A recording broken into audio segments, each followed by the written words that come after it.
18e jour sur 30 avec nos amis les âmes du purgatoire.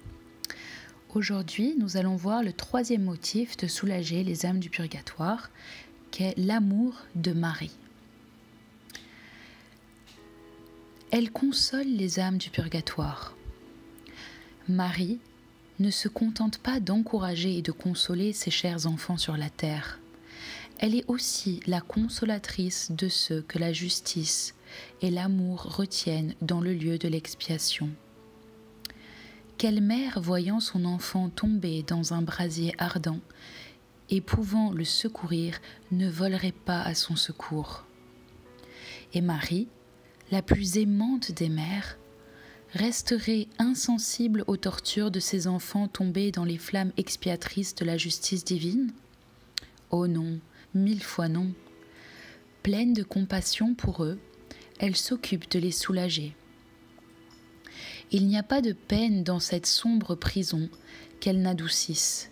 Il n'y a pas d'heure pendant laquelle elle ne verse sur ce feu purificateur une pluie rafraîchissante. Oh, comme Marie est bonne, s'écrie saint Vincent Ferrier, pour ces âmes captives qui gémissent dans le purgatoire. Par son entremise, elles sont à chaque instant soulagées et secourues. La Sainte Vierge disait à sainte Brigitte : « Je suis la mère de tous ceux qui sont au purgatoire, et toutes les peines qui sont infligées aux morts pour l'expiation de leurs fautes sont allégées par mes prières. » Heureux sont les vrais enfants de Marie. Sa protection ne les accompagne pas seulement en ce monde, mais elle va les chercher pour consoler leur misère invisible, impalpable, qu'on pourrait appeler misère d'outre-tombe.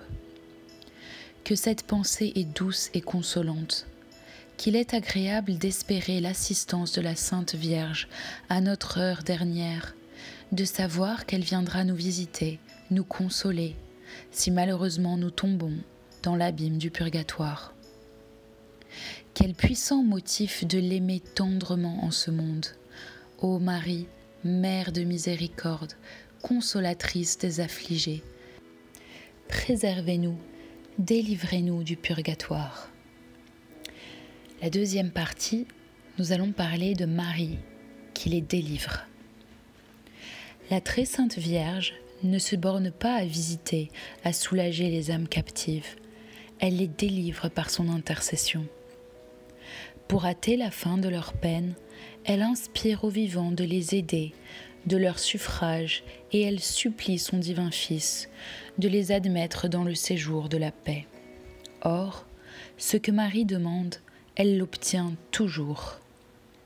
Aussi, combien d'âmes oubliées ou insuffisamment secourues gémiraient pendant des siècles dans ce lieu d'indicibles tourments si la Vierge clémente ne hâtait l'heure de leur délivrance.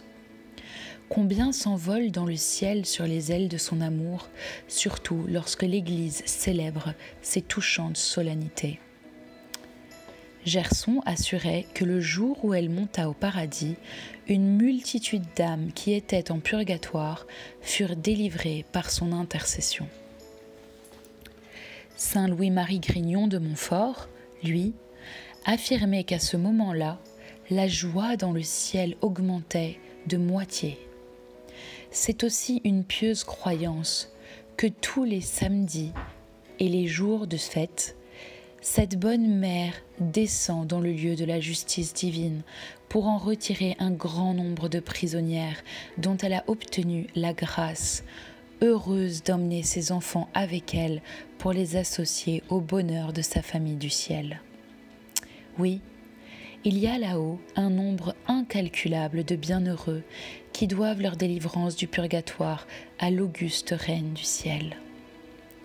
Âmes chrétiennes, priez tous les jours Marie en faveur de vos chers défunts. Demandez-lui leur soulagement. À cette fin, offrez-lui de temps à autre quelques mortifications, une communion, une visite à la chapelle où elle est spécialement honorée. La Mère de Dieu déclara à sainte Brigitte : « Je suis la mère de toutes les âmes du purgatoire, et toutes les peines qu'elles ont méritées sont à toute heure plus ou moins adoucies par mon intercession. Les dévots de Marie ne sont pas malheureux en purgatoire. Ils ne sont pas abandonnés. Marie est puissante pour les secourir, mais nous devons la prier, surtout en récitant le rosaire. Saint Alphonse de Liguori disait « Si nous désirons secourir efficacement les âmes du purgatoire, nous devons toujours les recommander dans nos prières à la très sainte Vierge Marie et surtout offrir pour elles le chapelet ou le rosaire par lequel elles sont soulagées. Bonne Mère, ayez pitié de mes frères souffrants, procurez-leur le repos éternel. Souvenez-vous qu'ils sont vos enfants et que vous êtes toujours leur mère. » Exemple. Une sainte religieuse avait donné pendant quelque temps ses soins à une pauvre fille qui était dans un état déplorable, tant pour l'âme que pour le corps. Après avoir mené une vie scandaleuse, elle avait été frappée d'une maladie honteuse qui la rendait un objet de dégoût et de mépris pour tout le monde. L'infection qu'elle répandait autour d'elle était telle que ses voisins l'avaient contrainte de chercher un gîte dans une vieille massure isolée. Son caractère était si acariâtre que seule notre religieuse, surmontant le dégoût qu'elle lui inspirait, venait comme un ange du ciel, de quoi supporter sa malheureuse existence. Toutefois, ses services n'étaient payés que par des injures. Lorsque la sœur lui parlait de Dieu, cette créature ne répondait que par des blasphèmes. Un jour, survint une crise épouvantable et l'infortunée malade mourut presque subitement. Sur le point de paraître devant le souverain juge, elle se souvint des miséricordes de Marie qu'elle avait quelquefois invoquées dans sa jeunesse, et elle lui dit « Ô vous qui n'abandonnez pas ce que tout le monde repousse, Mère pleine de tendresse, venez à mon secours. Si vous me laissez, je suis perdue. » Et Marie vint au secours de la pécheresse, lui inspira des actes de repentir et la préserva de l'enfer. Le lendemain, on trouva le cadavre hideux étendu par terre, et chacun de s'écriait que l'âme était réprouvée. La sœur en était elle-même si convaincue qu'elle l'effaça de son souvenir. Cependant, un jour, celle qu'elle croyait damnée lui apparut par la permission de Dieu et lui dit « Vous qui priez pour tout le monde, m'oubliez-vous ? » « Quoi ?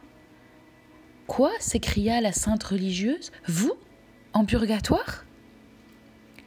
La pauvre pécheresse lui raconta le miracle de salut qui s'était opéré en elle à son agonie, la suppliant de prier la Sainte Vierge de la délivrer du purgatoire, comme elle l'avait préservée de l'enfer. La sœur pria Marie de tout cœur, et bientôt elle apprit par une seconde apparition que ses supplications étaient exaucées, que la bonne mère avait ouvert la porte du ciel à cette âme pénitente. Merci Marie pour votre bonté. Prions.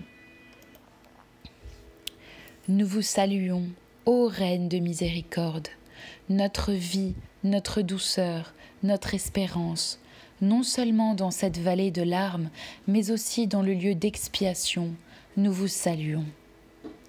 Nous crions vers vous, consolatrice des affligés. Nous soupirons et gémissons pour nos frères souffrants du purgatoire. Tournez vers eux, ô notre avocate, vos regards miséricordieux. Faites-leur voir Jésus, le fruit de vos entrailles.